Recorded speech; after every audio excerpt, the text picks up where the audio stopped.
It's a ghetto people song, only them can sing this world. It's a song for the poor who is facing suffering. It's a ghetto people song, only them can sing this world. It's a song for the poor who is facing suffering. Young Police Channel from Jamaica. Big up, Rastafari. Everton Blender said that. Yes, welcome to the Jamaica Young Police Channel. To our loyal viewers, subscribers and Patreon member. At the channel, we are a group of law-abiding citizens who believe in the rule of law and respect the rights of every citizen, but not the ones who do not subscribe to such behavior. We do believe in and support preemptive strikes because they save lives. This is a logical conclusion because preemptive strikes save lives and prevent the further loss of lives. We are all about saving lives at this channel. We at the channel aid criminals with a passion and do not want them over here. We do not want your views, your subscriptions, your likes or your comments. Please go elsewhere where the red carpet is waiting for you. Over here, we want you to go to prison or the departure lounge at Madden. Moving on to today's video. Yes, right now you're looking at a man. That's a man. You know, Monday he was killed. This man was killed on his birthday in 2007 in Montego Bay. Yes, and his name, they call him Palla, but his name is Gregory Thompson. You know, as we have told you before, that anytime in a Jamaica, you see people keeping memorial. You know, say it's always somebody who's a killer. They don't keep memorial for honest and decent people because they expect them to rest in peace. In Jamaica, the only people that people revere, lauded and celebrated are criminals. You know, you have to violate other people's rights and, you know, and people put you on a pedestal as if you're larger than life. When you weren't contributing anything positive to society, you're a destructive figure. But that's how it is in Jamaica. Everything is backwards there. So right now you're looking at the man now. This is the man that where the 5 people were killed. When they leave, they were going to his memorial. Yeah, his name is Gregory Thompson. So Gregory Thompson was killed in Montego Bay. We haven't put up any photograph, but those of you who know Danai Williams, the East Kingston businessman, we don't have to put up him photo because everyone knows him. This was one of Danai Williams' hitman and killer. And he's the one that gave him money and sent him down to Montego Bay to the guest house where he was killed. So his baby mother, which I'll tell you about it. His baby mother, you know, drink, celebrate and all of that. And, you know, and he was sleeping. And 2 men just walk past her and just one put it right in his head. They them kill him, shot him in the head, and we'll tell you about that. So the baby mother, she had identified one of the men. Yes, she was a witness to his killing, and she identified this man as one of the killers who shot him in the head while sleeping. So we're going to tell you it's going to be a 2-part series because we're telling you, one, when he was killed, and then we'll tell you in part 2 why he was killed. We're going to see the people who are involved in his killing. Yes, and you're going to be shocked who is the person. It's one of your favorite artists. As we tell you, in Jamaica, our artists are some of the most destructive people. You understand? It's one of your favorite artists and favorite producer. It's a producer that she had identified as one of the killer. He was killed execution style murder, and his name is Gregory Thompson, known on the street as Palla. Was a well-known figure in East Kingston underworld. Jarrett Lane, him call it J Lane, and him a governor for J Lane. Underworld entangled in the violence that has long grip the area. So his life came to a brutal end in what many consider a cold-blooded execution style murder. You know them, him kill many people, so him just get what is coming. That's how it is when you live a life as a criminal. And That's how he met his brutal end. So the circumstances surrounding his death, those familiar with the ongoing gang food, because where he was killed was out of his reach of his enemies. But you have to understand that in Jamaica, criminals, them have their own intelligence units. When we say unit, yeah, because nobody can chat to like criminal, whether or not you want to believe it. The police are more tight knit when it come on to information revealing to the public. The criminals them chat enough in them circle. So as something happen before or even the man reach you hear who commit the crime. Just like how when Wapper killed the 5 people. You understand, Manders and all these people. So it's the same thing when it comes down to criminals killing people. So, they are nothing, their mouths are very light, whether or not you want to believe in. And we're just telling you that. So the circumstances surrounding his death, it's familiar. But perhaps even more chilling was the revelation that his own baby mother witnessed the killing and later identified one of the men responsible for his death. So Palla's murder, if you look on the thumbnail, you and just keep abreast with this what we are saying. As you look right now on the thumbnail, you will see that that's him right there. The men that were killed, they were after leaving the football contest, they were going to his memorial because them celebrate him. Yeah, he was killed 17 years ago, and they still have him as some Diego or some D and charge and general. Never served in the military. This man wasn't a law-abiding citizen. The man was a criminal, and that's where I tell you, say we have to change the trajectory of the thinking of the Jamaican people. A man like this now, nobody not supposed to have him on a pedestal because everything that he has done is violate other people's rights. You understand? If he was killed by the police, they would block road and all kind of thing like that. But you're going to hear even other things even after he was killed. You understand? So we'll continue your journey. So what makes Palla's death particularly notable is the direct involvement of his baby mother, not as a participant in the crime, but as an unfortunate witness to the horror.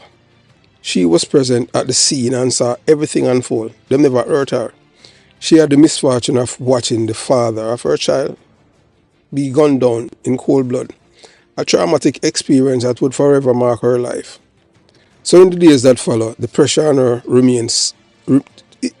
to remain silent would have been immense, as is often the case in communities gripped by fear of gang reprisal.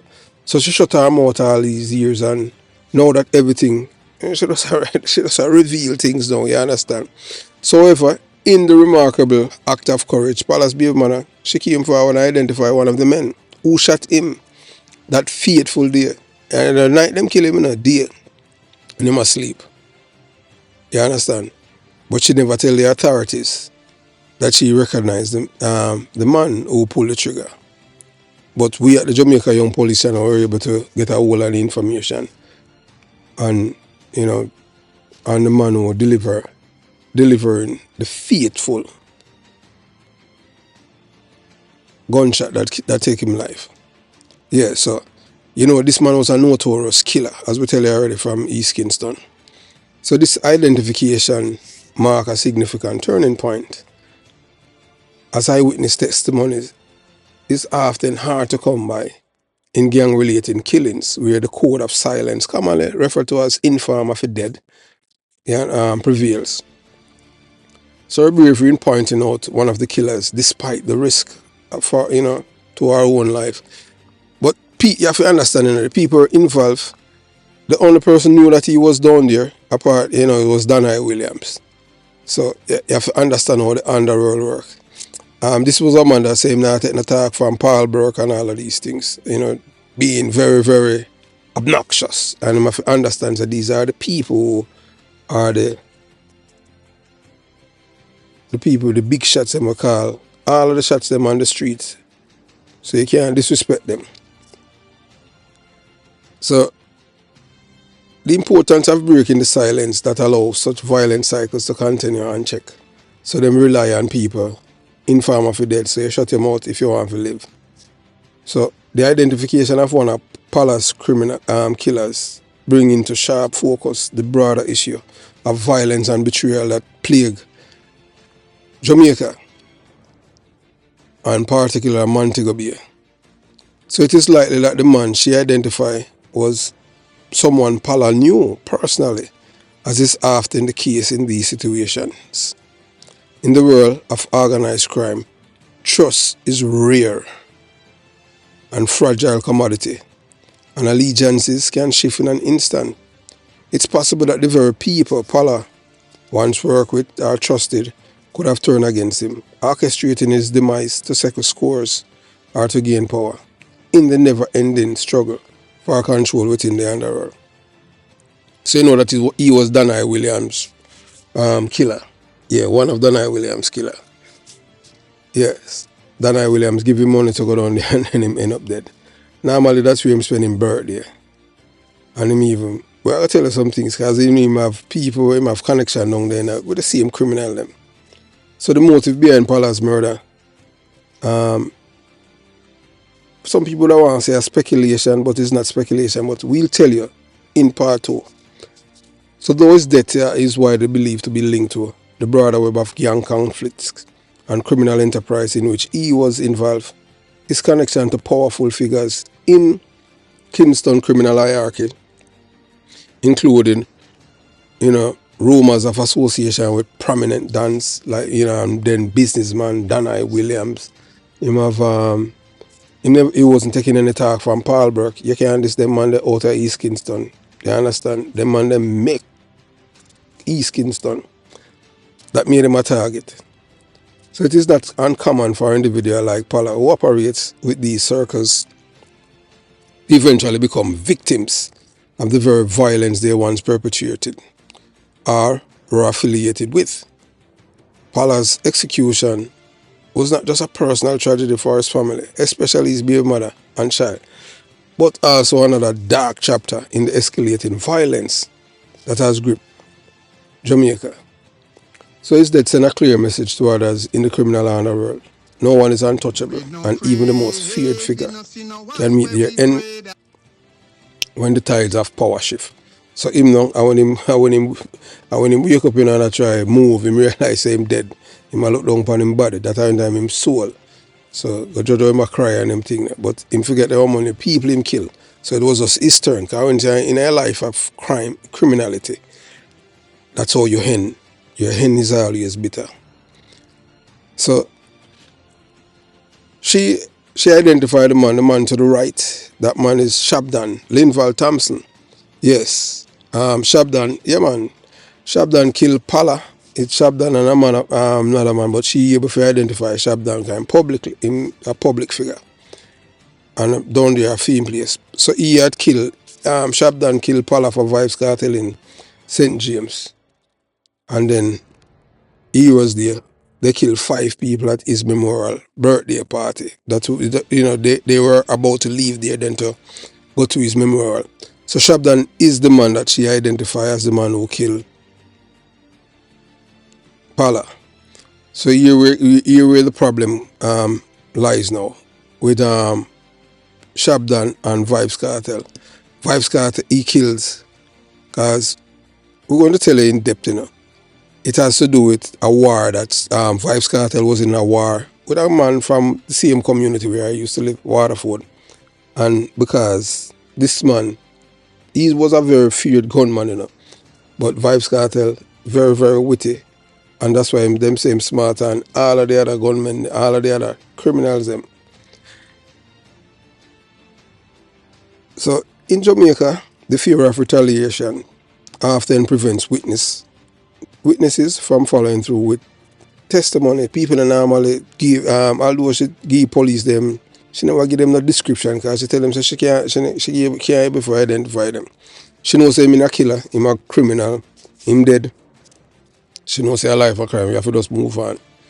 And they have the corruption in the justice system can further complicate the process of holding perpetrators accountable. Most Jamaicans know that the system is designed for criminals. Well, since she go testify for a man who killed fear baby father, say him a killer, and you go testify, a 10-year you might get a prison and come back or he can't come kill you. So she just keep her mouth locked, Shabdon in jail, and him charged with a triple murder, but him a go to prison for that. Whether or not him want to believe it. Because J-Man, when in a jail in a Broward County, he's going to testify via video link. So he's not going to get to it. You understand? Because he might try show the American them say I'm a good criminal and try to ask the leniency because they want the death penalty and him and Ized for killing Musselman and Ford Lord. So Palla Babymother, she don't face a significant personal risk enough of coming forward because as those connected to his killers may seek to silence her. So she good. The courageous act of identification may very well have painted a target. And her back as is often the case in high profile killings involve gangs. So because Danai Williams not really that active in our criminal underworld as him used to, then him not really care because the man done dead and him bury him and all of them things. You understand? So as the investigation into Gregory Thompson's murder at Palla continues, the broader implication of this crime speak to the persistent challenges of curbing gang violence in Jamaica. Palla's death, like so many others, is a part of an ongoing cycle of retribution, betrayal and power struggle that have left entire communities living in fear. Whether the justice system can adequately respond to this case, especially given the involvement, remains to be seen. However, Palla's death and his Babymother role identify one of the shooters, highlight the dangerous crossroad where personal vendettas, criminal operations, and the courage to stand against violence all intersect. So in a world where trust is fragile and betrayal can often lead to death, Palla's murder serves as a grim reminder of the high stakes in Jamaica violent underworld for this Babymother and child. The path forward is uncertain, but her bravery in identifying Shabdon as one of the killers may be a crucial step towards know that there's a semblance of justice and tragic to the senseless killing. So a long time this boy I kill people, Shabdon. So he's the one that killed Palla, and him kill Palla for Vybz Kartel. Yeah, whether or not you want to believe it, that's how it is. Because Gregory Thompson, also known as Shabdon, he's currently in custody, facing serious charges related to a triple murder in Montego Bay, St. James. However, his criminal history extends beyond this recent this arrest. So according to reports, Shabdon has long been associated with organized crime and violent activities within Jamaica. Most people don't even know. So Shabdon is connected to Rev from the 90s crew. Yeah, Rev no call him Shabdon, Rev call him Shabby. See him Rev down at St. Elizabeth. Some people, oh yeah. We are telling that. Rev have whole heap of big police friend, We are telling that. Big police friend. And most dangerous police them are licky police them. Them me afraid of. So sometimes you have to just, you have to do certain things as a police officer if you want to really find out who will protect these criminals like Rev. You understand? Big top police. So one particular allegation ties him to the murder of a man known as Palla. It is believed that Shabdon, as a year the Babymother, she point him out, killed Palla on behalf of Vybz Kartel in a Montego Bay. Palla was reportedly targeted due to his involvement in the ongoing feud and power struggle between rival factions linked to both the criminal underworld and dancehall scene. Shabdon's reputation as a fear figure in Montego Bay has grown over the years. His involvement in illicit activities, including gang violence and contract killings, has made him a powerful yet notorious character within certain circles. His alleged connection to Vybz Kartel, who is himself, was convicted for murder of killing of Clive Williams. So there's a deep intertwining of Jamaican music industry and the criminal elements, where artists and gang leaders often overlap into their influences. So tragically, Shabdon's violence legacy seems to have persisted even in his absence. So during a memorial birthday party held was about to hail in honor, of Palla. Heroes Day, Evil Years weekend, there, 5 people were brutally murdered in a vicious attack.